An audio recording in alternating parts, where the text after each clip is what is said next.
Good evening, everybody. I'm honoured to be speaking to you tonight on the unceded territories of the Squamish, the Tsleil-Waututh and the Musqueam nations. Tonight I will be introducing you to Átl'ța7tsem, or as most of us know it, Howe Sound. I'll be sharing some of the story of this jewel of a landscape in BC before passing over to Eric, who will talk to you about some of the more recent human history. I'll then round up the presentation by introducing you to the Átl'ța7tsem Howe Sound UNESCO Biosphere Region. So Átl'ța7tsem and its watershed offer a chance to connect to nature within a relatively short drive from Metro Vancouver, and I'm sure many of you know the area. I'm calling it a fjord, but it's actually both a fjord and a sound. So north of Portal Cove, where it's narrower, it's a fjord. South of Portal Cove, where it widens, it's a sound or a wide inlet. So you can see Howe Sound or Átl'ța7tsem here on this map. I probably recognise it, spent much time there. Its watershed stretches as far north as Pemberton Icefield, so way up about here, very far north, and also to the mountain peaks to the east and west of the marine environment. Though there are other BC fjords with a similar geological story in this region, or in BC, Átl'ța7tsem is pretty unique. And one reason is its journey over the last century. Environmental degradation from colonial era industrial activities has been turned around on the back of advocacy and on-the-ground restoration efforts, which has turned dead waters into a rejuvenated marine environment where even the whales have come back. But before we get to these last 100 years, I'll share some of the geological story of this fjord. I'd like to take you back over 100 million years ago instead, to the time when the dinosaurs roamed the earth, and it was the weight of a continent that sat above the rocks that we stand on today.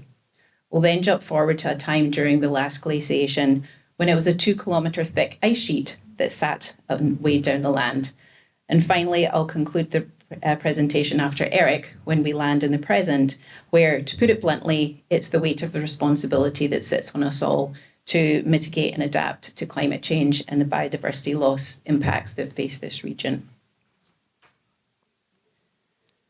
So let's jump back over 100 million years ago. And in fact, we're actually jumping back about 170 million years ago to the Middle Jurassic. So back then, the supercontinent of Pangaea was just beginning to break up. But for the most part, you could have walked from north to south and east to west in the continents, largely without getting your feet wet, dodging dinosaurs as you went. At this time, Átl'ța7tsem was on the western edge of the continental mass, so up around here. And this is essentially where we've been for the last 200 million years, right on the edge of a continent, give or take. And the rocks that we hike, climb, bike, or drive across today come from this geographic setting. So in many areas of Átl'ța7tsem, we find sedimentary rocks. So layers of sediments once laid down at the bottom of a sea, shallow sea, other bodies of water, were eventually buried deep below ground and became rocks such as siltstone. Some of these rocks have also been gone through metamorphism, low-grade metamorphism, so altered by heat and pressure to become low-grade metamorphic rocks. And mixed with these are also layers of volcanic origin. So we have lava flows that we find in Átl'ța7tsem, and also rocks made from ash that has been thrown from volcanoes and solidified into layers of ash called tuff. So the upheaval of geological time has uplifted and tilted these rocks to become the rocks that we see today in our highway cuttings, such as here at Portal Cove. So you can often see the original bedding of these rocks. Now, they were once, flat on the bottom of the seabed, and they're now tilted. And it's these planes of weakness that can cause the rocks to slough off, such as the major slide that you may remember that happened here back in 2008. So the other main rock type here that makes up the bulk of our coastal mountains stretching all the way up to Alaska is igneous rock. And it's formed in the guts of long-gone volcanoes. So this rock forms are famous features such as Squamish Chief and also most of our other peaks. And while it's common to be hear of these rocks being made of granite, that's inaccurate. It's more accurate to say they are granitic, so they are like cousins of the rock granite. So granodiorite is one of the rocks that we find here. So if you see Squamous Chief is made of granite, that's wrong. So the sheer expanse of igneous activity that led to the formation of the coast mountains are attributed to plate tectonics. So you've probably heard of the Ring of Fire. So this is the ring of volcanoes that borders the continents around the Pacific Ocean. The volcanoes that we have here in North America today and the former volcanoes that form the coast mountains have resulted from the sinking of the Pacific Ocean beneath the continent, and this is a process known as subduction. So if you've ever looked at Google Maps in satellite view across the ocean, you've probably seen lines and ridges crisscrossing the ocean. These are a series of underwater volcanoes that they create new ocean floor when they erupt. As new ocean floor is created, older ocean floor gets pushed towards the edge of the Pacific. It has nowhere to go, so it sinks beneath the continent. As it sinks, it melts and it causes buoyant plumes of rock that rise towards the surface. At the surface, these are the volcanoes of the Ring of Fire. So Mount Garibaldi near Squamish, Washington, Mount Baker, Mount St. Helens, then going further north, Mount Cayley, Mount Meager. These are all volcanoes that come from this subduction process. Deep beneath the volcanoes are these plumes that feed the eruptions. But if they cool and they solidify before they erupted, they turn into these massive bodies of hard igneous rock. That's what caused the coastal mountains from these ancient plumes. Once they were buried several kilometers below ground, but tectonic activity has lifted them and glaciation has eroded them so that they're there for us to see today. And igneous activity related to the subduction is what caused the metallic deposits that I'm sure Eric will be talking about later, the mining activity that had here. So the second part of our geological story is much more recent. We're talking about the last ice age. This ice age is the geological time period we're in just now. We call it the Quaternary. It lasted for the last 2.6 million years. In that time, there's been a cycling between glacial periods and warm periods. Often when people say in the last ice age, what they're really meaning was the last glacial period. We still live in an ice age. We are in one of the warm periods between the next ice age, the next glacial period within this ice age. Because there's still an ice age, an ice sheet on Antarctica, that's what defines the fact we're still in an ice age. Ice age is a collective of warm and cool periods. We don't know how each successive glacial period has changed the landscape as each one wipes away the land that was there before, but what each one has done is helped erode away all the land that was above those plumes of igneous rock and that sedimentary rock to bring them to the surface today. So the last glacial period lasted from about 115,000 to about 11,700 years ago, so a very long time. Ice covered most of Canada and went well into the US. And at Átl'ța7tsem, the ice was around 2 kilometers thick. How do we know the ice was 2 kilometers thick? Well, we can look at the landscape today. So the highest peaks are jagged. So if you think the Lions, Mount Garibaldi, Tantalus Range, Sky Pilot, they're all very jagged peaks. The lower level mountains are much more rounded and smooth. So the lower level mountains were the ones that were worn away by ice. The transition between the two, that's how thick the ice was.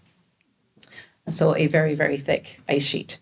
As the ice travels south, it carved out wide troughs such as the Squamish Valley and the Pemberton Valley. These were major ice routes. And at Átl'ța7tsem, a glacier carved its way south, carving out this fjord that we have today. So more evidence of the glaciation can be seen in the lakes of the Malamhoot, just south of Squamish. So if you're driving past the Chief, you've got the Chief on the right-hand side. On your left-hand side is the Malamhoot, and there's a little pull-out.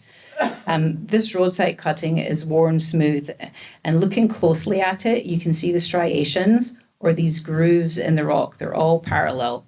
And this is the action of the ice as it's worn across the rock, and the rocks that's caught up into the ice wears it away and leaves these striations at the base of the ice. But one of the more interesting glacial features here, we can't see.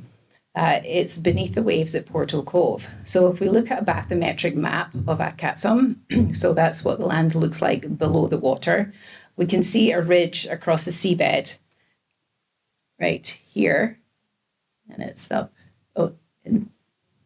there, which reduces the water from about over 300 meters to 30 meters. So this is the site of a terminal moraine. North of the ridge, the water is actually deeper than the south. You might think it would be the other way, that as you go towards the ocean, the water gets deeper. It's the other way around. So a terminal moraine is a ridge of debris that is formed at the edge of a glacier. So at Portal Cove, the length of the glacier neither advanced nor retreated for a very long time, probably thousands of years. But the ice was still moving south and then calving when it got to the end of the glacier. As it was carrying south, it was bringing lots of rock with it and carving out the rock beneath it, a big channel. So when the ice had actually finally retreated, what we see behind is a much, much deeper channel behind it in this ridge of rock that is left there. And one thing you may notice in the summer, if you've been north and you see the green-blue waters of Átl'xa7tsem, it quite often stops at Portal Cove. And so it transitions to much further south. So the currents there will be dropping the sediment, because the currents change there because it's got this ridge to get over. So it's one thing I myself have noticed. So when the ice finally retreated, it left behind geographic features that we probably would have recognized quite a few of them. But there would have been one very big difference. And that is that the head of Átl'xa7tsem would not have been where Squamish is today. There would have been no Squamish.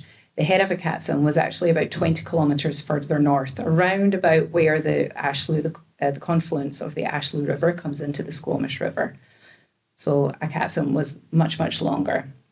In those last, around 10,000 years, the Squamish River has been carrying glacial silt and other sediments down from the mountains, down from the glaciers, and dumping it into the Squamish River. And bit by bit, year by year, that delta has travelled further and further south, roughly around about 4 meters a year-ish, for those last 10,000 years. And it's created this new fertile land that has led to the resource-rich area that has led to its human habitation. So on that note, I will pass over to Eric, and I will come back and wrap up and talk about the Howe Sound Biosphere region after Eric. Thank you.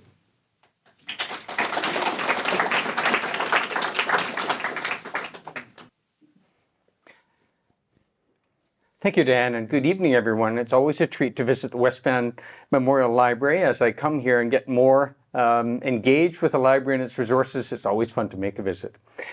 I am a longtime resident of Squamish, and my father brought us to this part of the world, getting a job at the wood fiber pulp mill in 1961.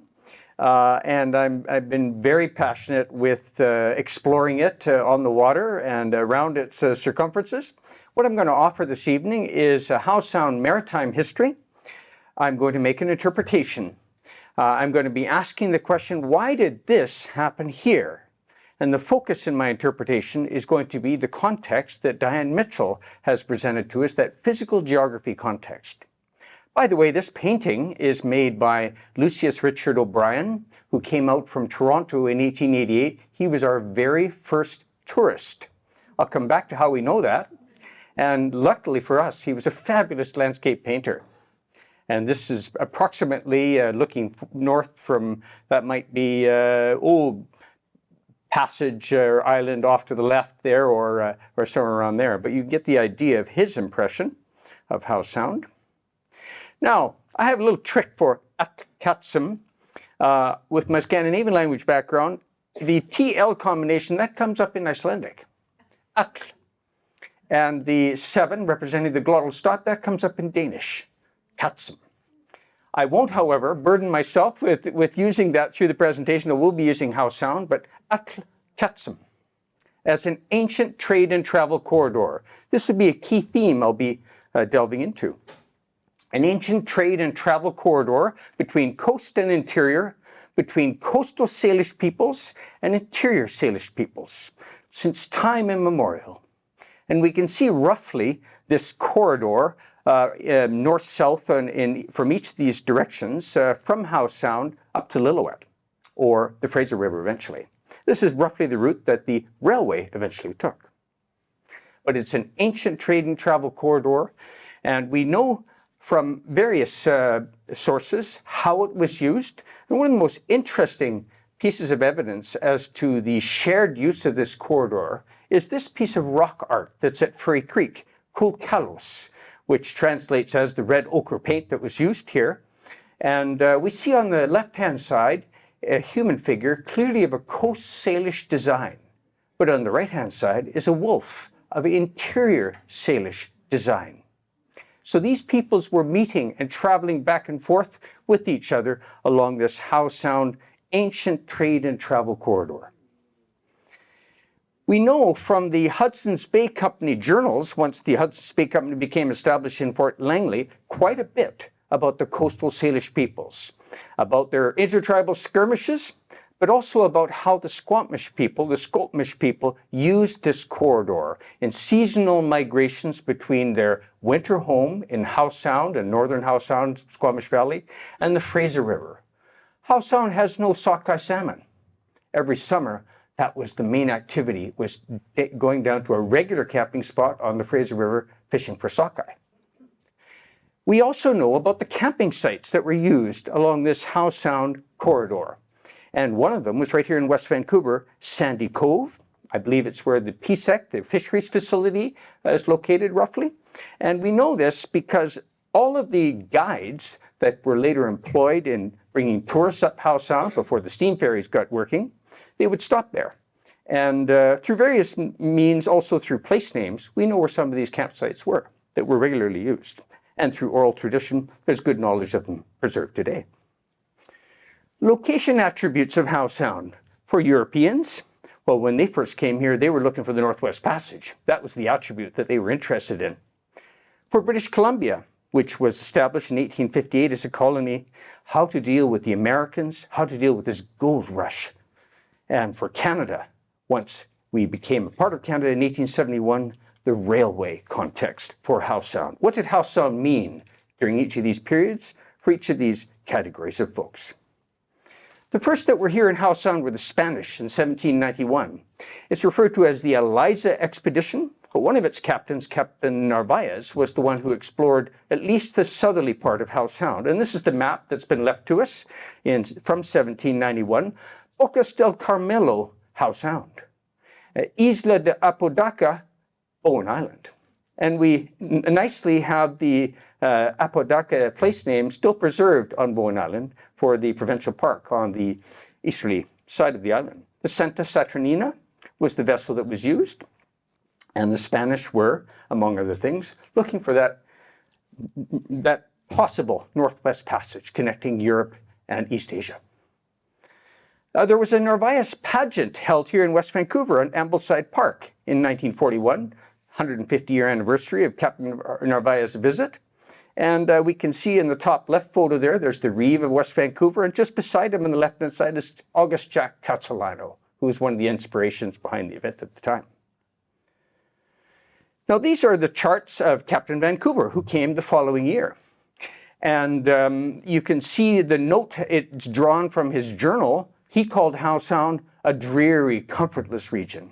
And that got placed on later maps that were produced and didn't do much for our tourism industry for a very long time. Now, Captain Vancouver and his Lieutenant Puget came in small rowboats. They did not take their large vessels up into Howe Sound.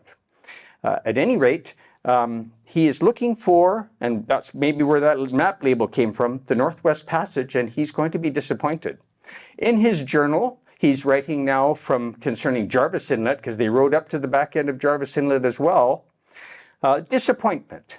They were looking for that breach in the eastern range of Snowy Mountains, and referring here to the disappointment we had met with in Howe Sound. Now we come to the gold rush. Now this was a dramatic year, 1858. 10,000 miners, largely from California, coming within a 6-week period to Victoria and over to the mainland. And within the next few months, another approximately 20 to 30,000. So this was a very dicey time for the colonial government, being overwhelmed by all of these largely American miners. And together with the British Royal Navy, they had to come up with a strategy. And one of them was to do surveying, to understand and control as best they could the movements of these miners.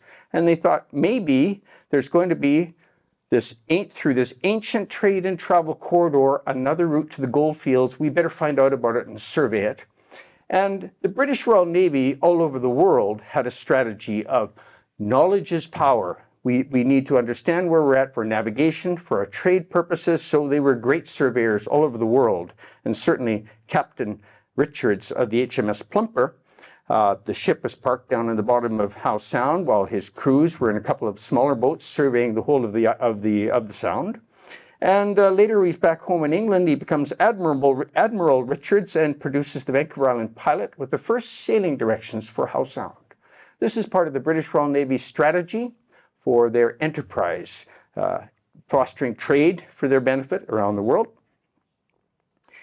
Then we have Lieutenant Richard Charles Mayne, who is an officer of the Plumper, and his assignment is to check out this land route to Port Pemberton, which already existed as a settlement and a place for the colonial government had, through the gold rush, had come to rise. Now, one of the legacies of Captain Mayne and the Plumper crew is they have charted all of the indigenous place names. This was a British Royal Navy policy to encourage retention of the Aboriginal indigenous place names wherever they went. They weren't always lucky to find out that were, so we have Mount Garibaldi. Maybe they just didn't have the correct intelligence on that day. But this is a real legacy in our region of the British Royal Navy surveying in 1860. Now we come to the railway era, Confederation. There are 2 articles of the Confederation Agreement between Ottawa and British Columbia of significance for Howe Sound. One of them is that a tract of land at the head of Howe Sound will be reserved until further notice, reserved as a potential shipping point, a potential port location, a potential railway terminus. And until that is settled, we won't allow any other activity up there in the way of preempting land, that sort of thing. Another provision in an article of Confederation is that there should be a lighthouse at Point Atkinson. And in 1874, that lighthouse, this is a photo of the original version, was completed and put into operation. But those were part of the agreement between British Columbia and Canada that concerned Howe Sound.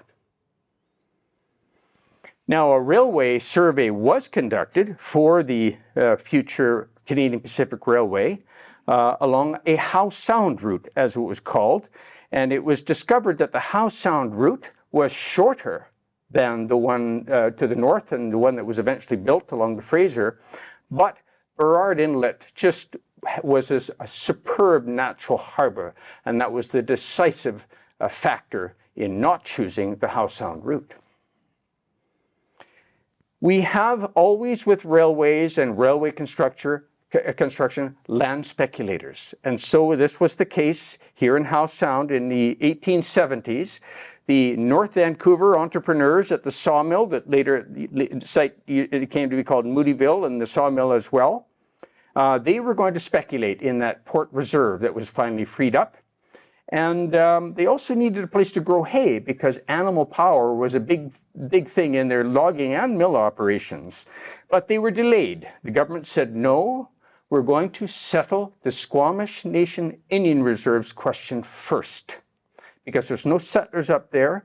This happened to be a very liberal time in the establishment of Indian reserves and the policy guiding the commission of the day. And so the reserves were settled first before the settlers were allowed into the Squamish Valley. And they were established right around Howe Sound. So what we have here at the head of Howe Sound is the green portion in the map is the old port reserve that was finally granted to the North Vancouver sawmillers in 1885 and the surrounding delta area, all by the agreement of the Squamish chiefs. They understood at the time that the country is going to be interested in this location as a shipping point or whatever. This was already a live discussion, and they're almost part of that economy already. Well, they were. Now, the Canadian Pacific Railway arrives in Vancouver in 1887, and right away we have our first settlers in the Howe Sound area and our first tourists. As I've already mentioned, Lucius Richard O'Brien, the Royal Canadian Academy of Art president of the day, he was on assignment with the railway and spent some weeks in the summer of 1888 making these fine paintings. But the first settlers came a year earlier, and they were from Trondheim, Norway. And of course, they were well at home in a fjord like Howe Sound. And they were not alone among people being recruited from Europe to the coast of BC at the time. The federal government had a policy of recruiting people from the islands of Scotland, crofters, and from Newfoundland, people they thought that could do something with the underutilized fishery from an economic development point of view. And they were part of this program. So our settlers, our tourists, both come at the same time via the CPR. Now we have another phase of the railway era in the years before World War I, and we have another set of transcontinental lines under construction, and we have some North Vancouver entrepreneurs that are looking at building a railway up the Squamish Valley and northward. And they hire a surveyor, Mr. Cleveland, after whom the Cleveland Dam is named, and he discovers a way to string a rail line through the Cheakamus Canyon. But they didn't let anybody know about that just yet, because first they wanted to buy up all the land on the waterfront. Then they'll release the news, and the news traveled far. Another transcontinental line, all the way to the New York Times, actually. So this is the vision of Newport from the successor company, the Pacific Great Eastern, in 1913. The year later, 1914, they chose a new name, Squamish.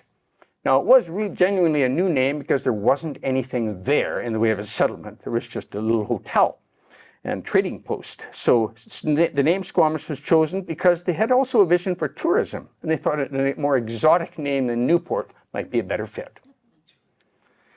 Now, all of this investment in Howe Sound, and it's not only railway, but it's also pulp mills, is stimulated by the Panama Canal. It's going to be opened up in 1914, 1915, and a lot of investment activity is happening in these boom times on the coast of BC.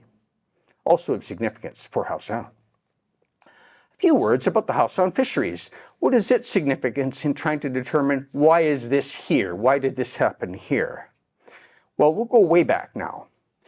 Apparently, the Squamish River, Howe Sound, had the 8th largest Átl'ხa7tsem run on the BC coast. Nothing to compare with the Fraser or the Nass, but nonetheless a significant Átl'ხa7tsem fishery, and certainly significant for settlement patterns and activities of the Squamish Nation community.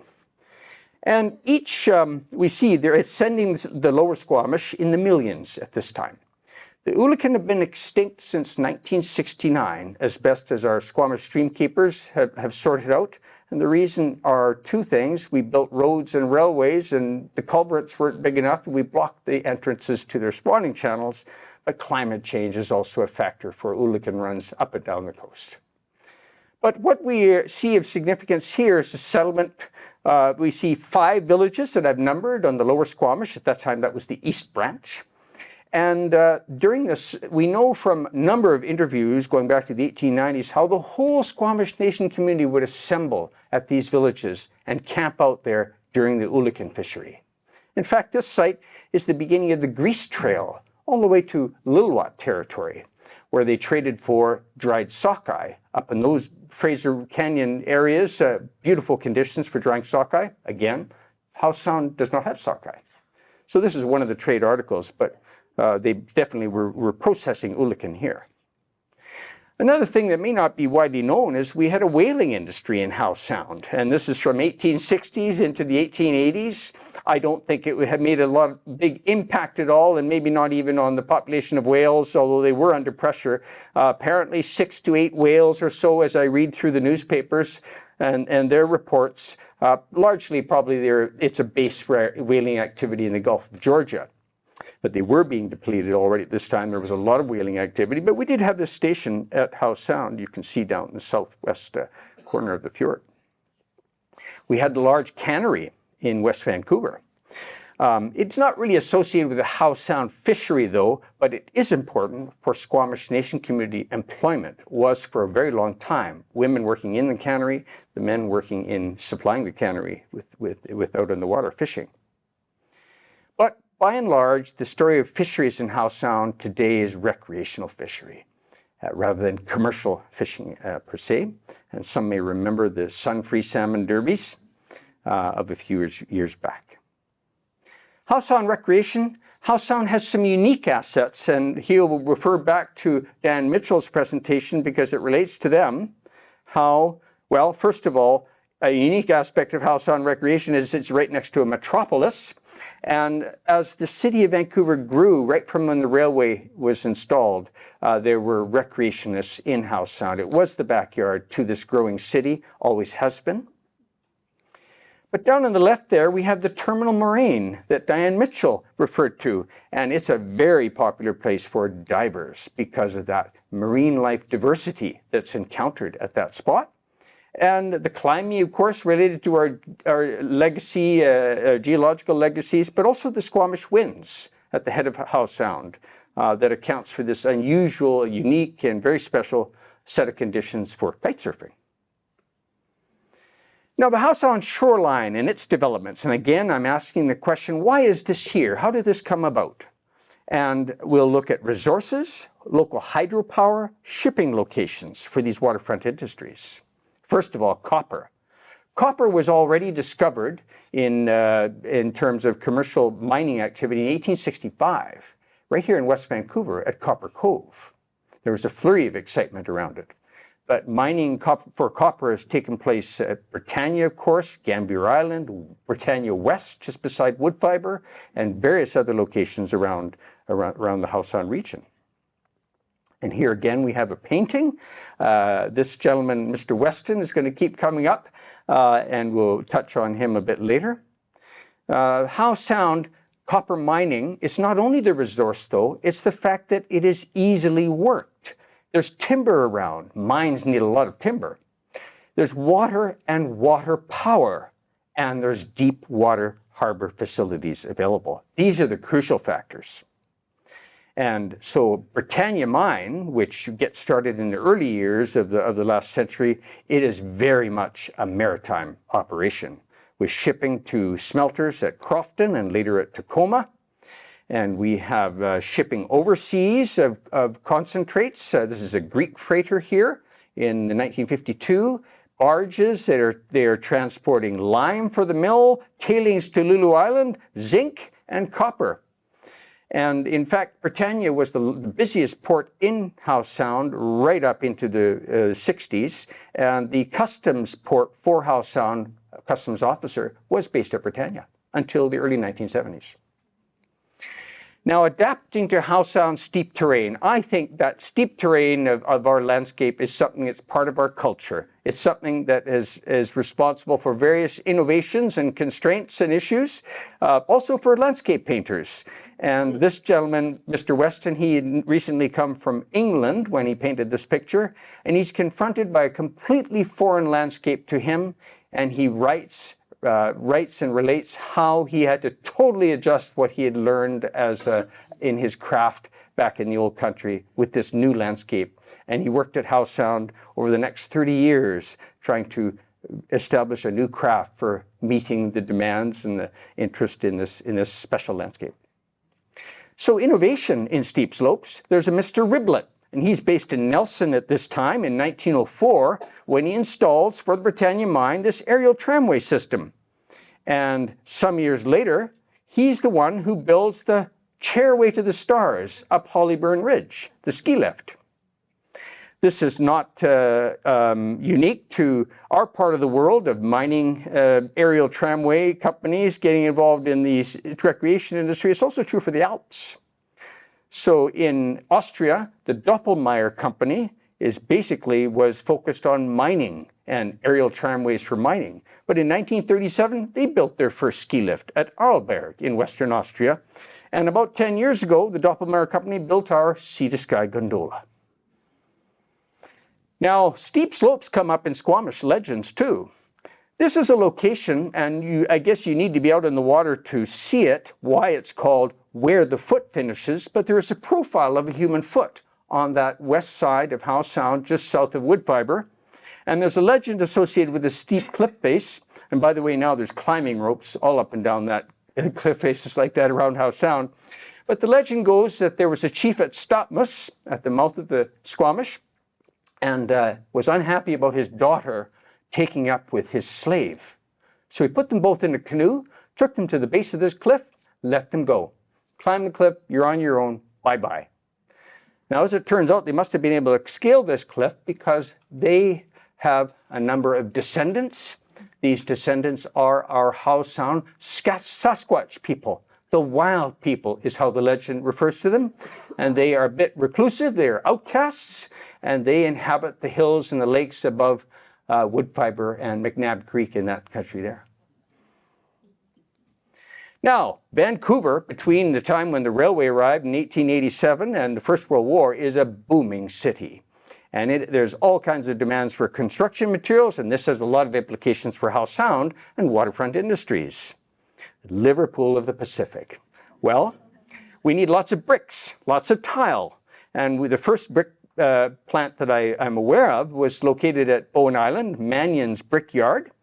And we have, soon after, two brickyards, the Anvil Island Brick Company and the Columbia Brick Company at Anvil Island on the southerly end of it.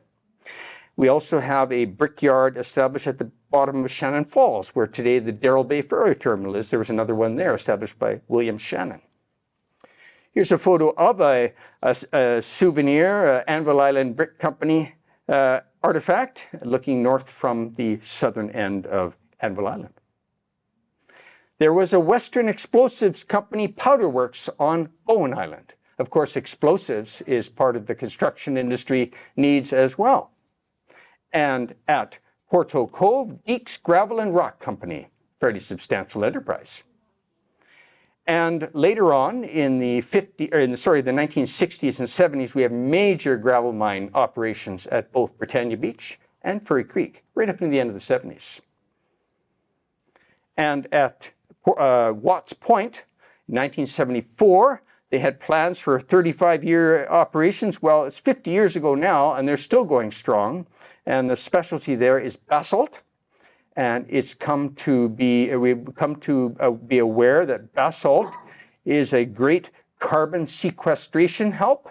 And others can explain that better than I can, but it seemed to be a very important and interesting rock for urban uses, and not least because of that quality of the rock in carbon sequestration. The Watts Point started out as a marine operation, delivering and shipping by water, and they're apparently going back to that, get some of those trucks off the highway again.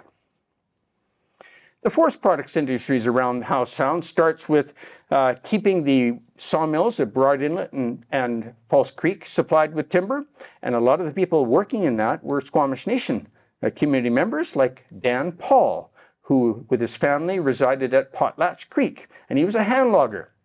And he's delivering small booms down to False Creek and Broad Inlet mills. And there isn't anywhere around Howe Sound back in the 1880s and 1890s that was not visited by hand loggers, if it was attractive enough. So Howe Sound has seen that kind of activity for now a very long time. And the Squamish Nation community were very much a part of that industry. We have the first pulp mill in Howe Sound, one of the first in the province, in 1908, 1909. I think they're in operation. And BC's Pioneer Craft Pulp Mill at Port Millen, still in operation today. Why is it there? Water power, deep water facilities, not for the timber. Neither of the pulp mills, Woodfibre as well, were located there for the timber. Timber was brought from far away, as far as Alaska border, pretty much. Woodfibre again, hydropower, the Henrietta Lake Dam, and very good shipping facilities. That's why those pulp mills were located there. Now, we're back to our artist, W.P. Weston, William Percival Weston. It's interesting, he's made a painting of wood fiber and where the Port Mill and Pulp Mill is, but he's not included those mills at all. And he writes that, no, I just think that would spoil it.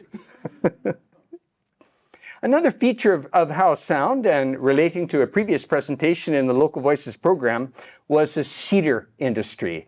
Right in the valleys all around, especially on the west side, there were cedar bolt flumes, probably about a dozen if we go from Gibson's northwards up to wood fiber. And here we have photos of McNair Creek flume, the outlet near Port Mellon. We've got on the map there the Folger Creek flume is charted on the map, Bowen Island. And an interesting shot of the wood fiber flume, the base of it, where the cedar bolts you can see stacked there are being worked on or processed. And this is a crew of Japanese Canadians. About 1/3 of the employees of the wood fiber plant from the 20s right up to 1942 were of Japanese ancestry. There was a substantial community of Japanese folks right around Howe Sound, also Britannia Mine, Bowen Island, up to 1942. And after 1942 at wood fiber, they were replaced with Chinese Canadians, allies of the cause in World War II. The Squamish Mill, which lasted for 40 years, very much again a maritime operation. The wood comes from anywhere, quite far up the coast during the Weldwood days, but you can see they're shipping lumber by barge to California, to Puget Sound. They didn't even have a rail spur until quite late in its operation. So very much a shoreline marine operation, all of these facilities. Howe Sound ferries. The first ferries that provided regular services were in the early 1890s. And at Gibson's and at Squamish and no doubt other places, this is where we have our first post offices established and first settlements, including for agriculture, and also the first tourists. By the way, the photo on the right from Squamish, which is the earliest photo ever taken in Squamish, I believe. It is the same boat, by the way, the SS Burt.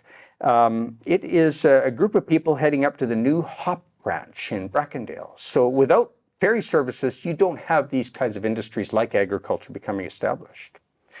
It's tourism right from the beginning. 1893, Union Steamships excursion, head of Howe Sound, visiting the famous Ferry Falls, Shannon Falls, and mouth of Squamish River.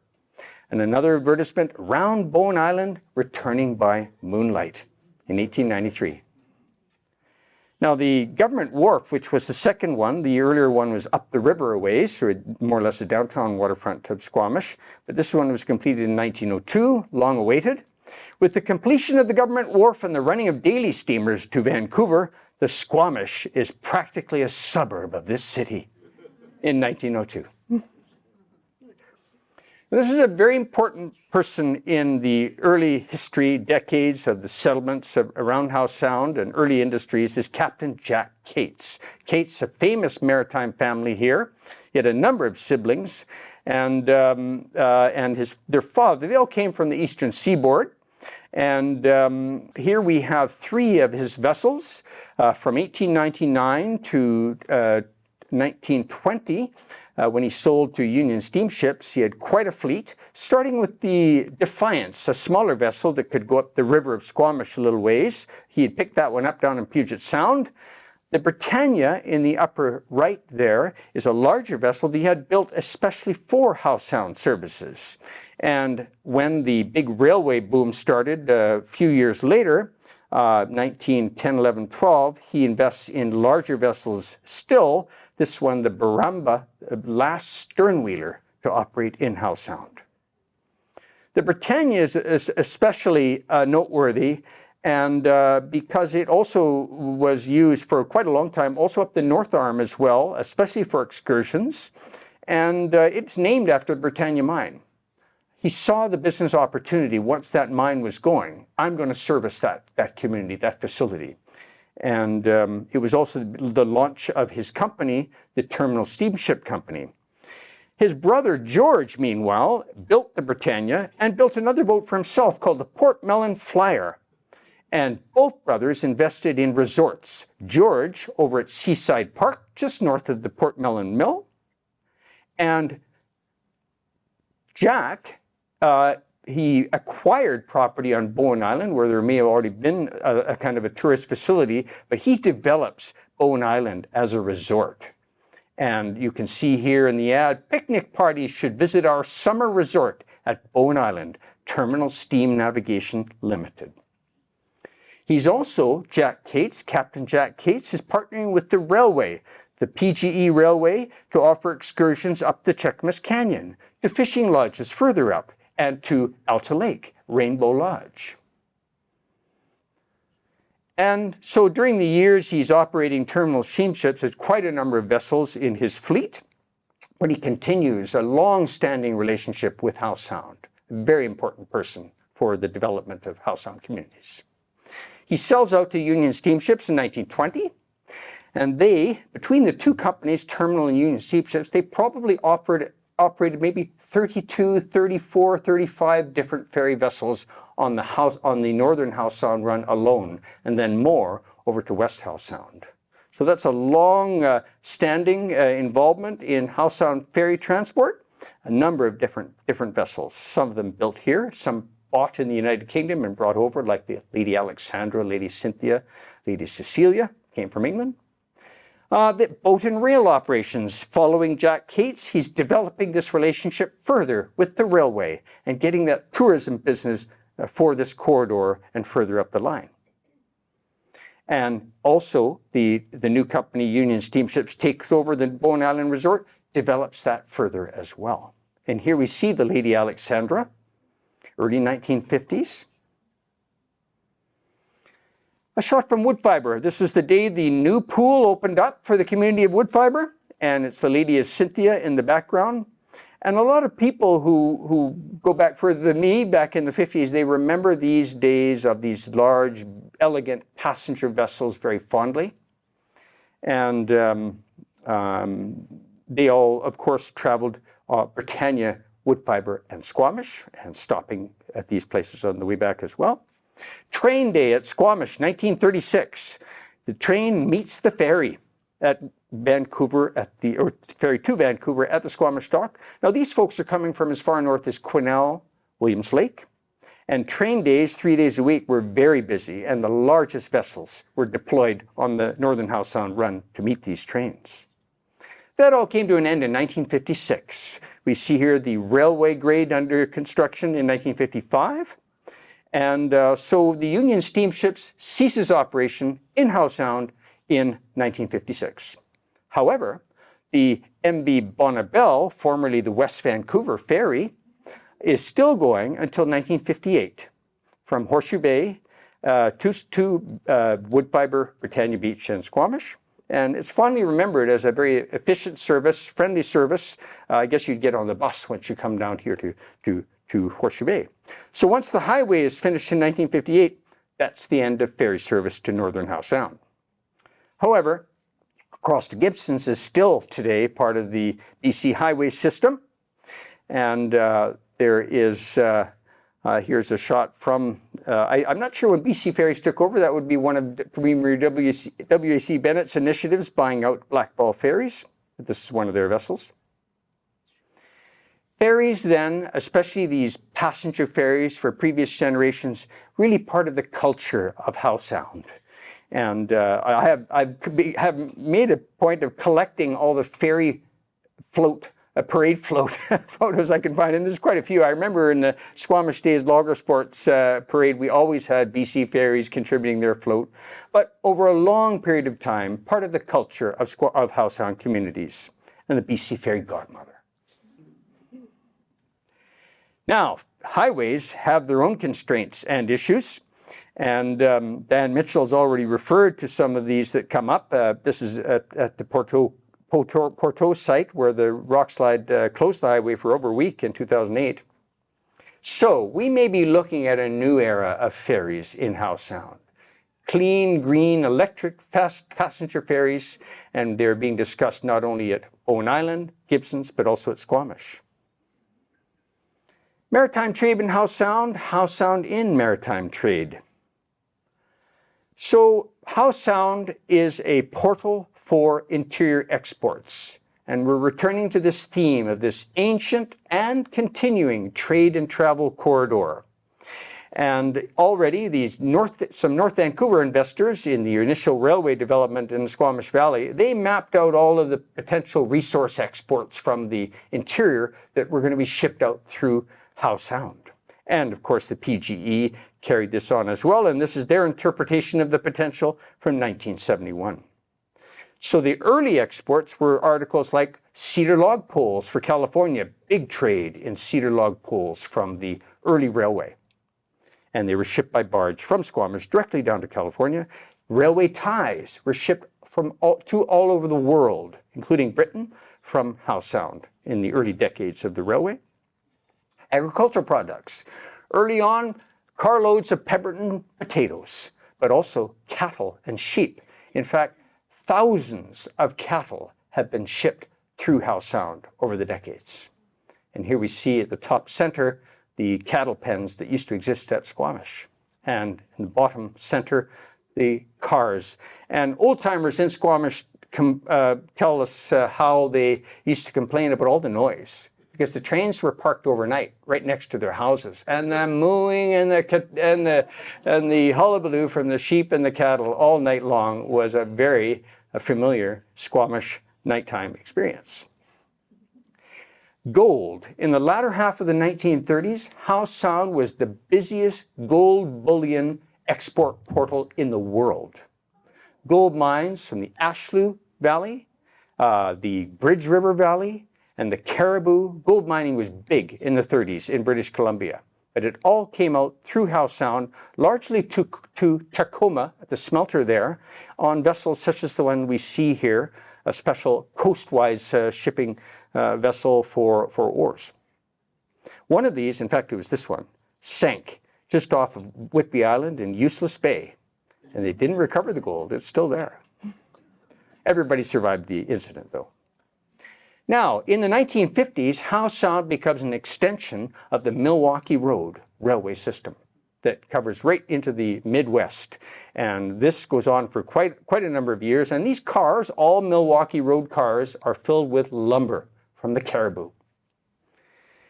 And then we have the Union Pacific following suit. Howe Sound is part of the Union Pacific railway system, delivering not only lumber, but other commodities to the American market, all through the 1950s into the 1960s.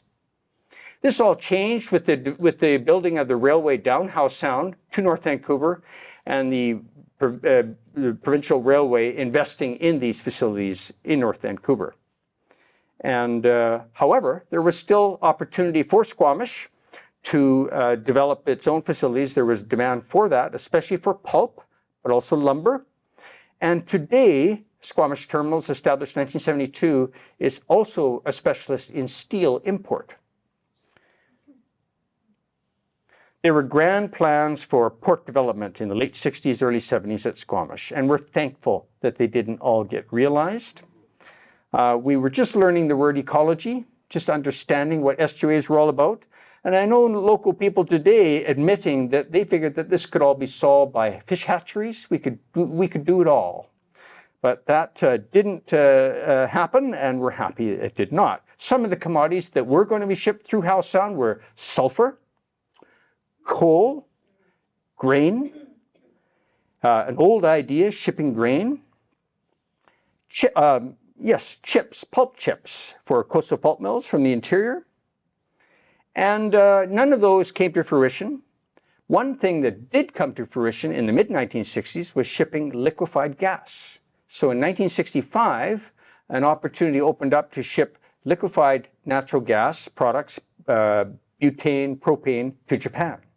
And there were several vessels. This one is the world's first liquefied gas carrier, and it was working in Howe Sound. This picture I don't believe is from Howe Sound in 1965. And that was not pursued. The gas, by the way, in liquefied form came down by railway, by rail tanker cars. Today it would be by pipeline. The gas pipeline was established in 1990, the initial one, mainly to serve the coastal pulp industry. So here we are in 1965 with the vessel docked at Squamish, and it's taking on board liquefied natural gas for Japan. There have been 2 other LNG proposals, aside from the one that's under construction now at Woodfibre, one at McNabb Creek in the 1990s, and earlier at Britannia Beach, there was a proposal for an LNG liquefaction or storage, I can't remember, at Britannia Beach. Why? Why is this here? Well, it basically comes back to the topic that Diane Mitchell's introduced for us, the geology, the fjord, and the constraints that are involved in our topography. There's only very few options to do these things, to ship these things from Canada's Pacific coast. And stringing this natural gas pipeline, it confronts these obstacles that are inherent in our landscape. Compare Alberta. They don't have these transportation handicaps. And these 3 main valleys through which we ship our exports from the Pacific coast, the Skeena, the Fraser, and through Squamish and Howe Sound, none of them are expendable. And so it's something we have to live with and manage carefully, of course, but we are constrained on our coast, and this is part of that, I guess, physical geography interpretation that I'm offering. Now, this ancient and modern trade and travel corridor, it will have its future and it will evolve. Howe Sound is the closest tidewater for a vast area of Western Canada, closer than Vancouver, closer than Prince Rupert, by road and by rail. The road's not very good. One day it will improve. Who knows what will be proposed for Howe Sound shipping in future. Howe Sound is closer to Kamloops by road and rail than Vancouver is. And it's closer to Prince George than is Prince Rupert. Just a couple of words on a big feature of Howe Sound in the past and ongoing. This coastal log handling hub and serving the entire coast. And this is not only due to the shipping methods, the Davis rafts earlier in the last century and the log barges of today, but it's also due to a couple of other features. The sheltered waters that are found in Howe Sound. For a long time, very busy log handling activity in the 3 bays at Gambia Island. Protected waters, protected from storms. But also another feature of Howe Sound is there's so many places with ample fresh water trickling into the Howe Sound, and log storage, due to the teredo worm, you have to have brackish water or the logs will not survive these shipworms, the teredos. They'll do tremendous damage in no time. So this is something I'm going to have a conversation with the David Suzuki Foundation about, because I think that the teredo worm is one of the kind of flora and fauna of Howe Sound that needs attention. We do need to take it into account. And it's the reason why these facilities can be located in Howe Sound, because they have these brackish waters nearby where logs can be stored safely. Now I'm going to finally just wrap up with these selection of paintings from William Percival Weston. I think he's part of our maritime history of Squamish also. Of course, there are other artists that are as well.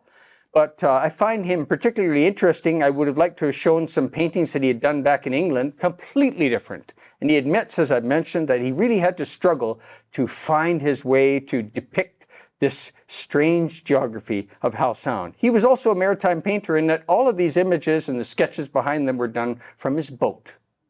And there are a great many of them, and we're happy that they're all, or a good many, are located at the Vancouver Art Gallery and available for the public to view as well. And there's a special website concerning W.P. Weston. I do encourage you to check them out. They're wonderful works from the beaches and mountains and all you can see from the waters of Howe Sound. Now I'll invite Diane Mitchell again, and we can entertain some thoughts about the future of the Howe Sound Biosphere Region and its fate and purposes. And we'll take some questions and discussion following. Thank you.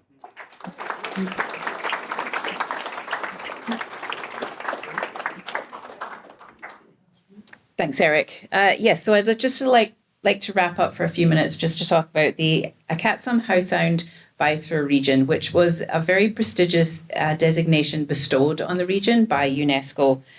We join over 700 global biosphere reserves or regions. And when we became designated in 2021, we became only the 19th in Canada. Now, we'll say that UNESCO calls them biosphere reserves. In Canada, we largely call them biosphere regions out of respect for our Indigenous communities. So biosphere regions are areas of global ecological significance that lead the way in finding solutions to modern challenges. They aspire to create areas where humanity and nature can thrive together, balancing the environment and the economy. They are places of learning, of problem solving, and of collaborating for a more sustainable tomorrow, particularly with the Indigenous cultures who have been stewarding their lands and their waters for millennia. And it was the glass sponge reefs on the seabed of Átl'ța7tsem that set the region apart ecologically. So once thought extinct in the fossil record, these species, which were rediscovered or discovered in the 1980s, form unique and important habitats for many marine animals. And the region was also noted for its environmental turnaround. We've heard a lot about the industrial activities. Back then, there was not the understanding of the damage that was done to biodiversity. Lessons learned, and much of what's happening today is on the back of the lessons that were learned. So Átl'ța7tsem can be seen as a model for what can happen when communities and governments work together to learn from the past and to recognise the importance of a healthy ecosystem. The designation of the biosphere region is managed by the Howe Sound Biosphere Region Initiative Society. There is no jurisdiction or regulations that come with designation, and it's not a park. So you could say, well, what's the point? Well, what we do as a society is we act as a facilitator. We bring together groups, we support bring together the good work of many of the groups and the governments and communities here.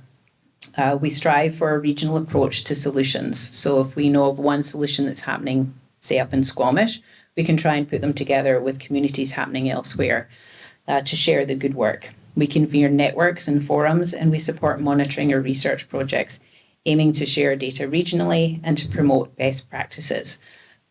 There are biosphere regions in the world where industry does happen, and it's all about best practices. How far can we push those best practices? How much can we monitor? How much can we learn to keep pushing the boundaries on how much better it can be done? So in summing up, I would encourage you to visit our website, howesoundbiosphere.org, and to learn more about Átl'ța7tsem. There are over 5,000 known species in the biosphere region. This creates a fabric of life that supports and protects our communities, our families, our homes, our lives. And so the region has experienced a significant turnaround in the last few decades with all the restoration efforts and the strive towards sustainability. The impacts of climate change and biodiversity loss affect us all. We don't want to go backwards, and we don't want to watch this fabric of life unravel. What each of us does matters, especially in this region. UNESCO recognised the good work that's been done to date, but we need to keep up that good work to keep it that way. UNESCO every 10 years does a review. We want to stay a biosphere region, and if we want to remain living this life that we do in this region as we go forward, we need to keep up the good work. There's different ways to get involved, from donating funds to volunteering or just being involved in the conversation. If you live in or near to Átl'ța7tsem, then please do consider what you can do to contribute to keep this amazing place special. Thank you.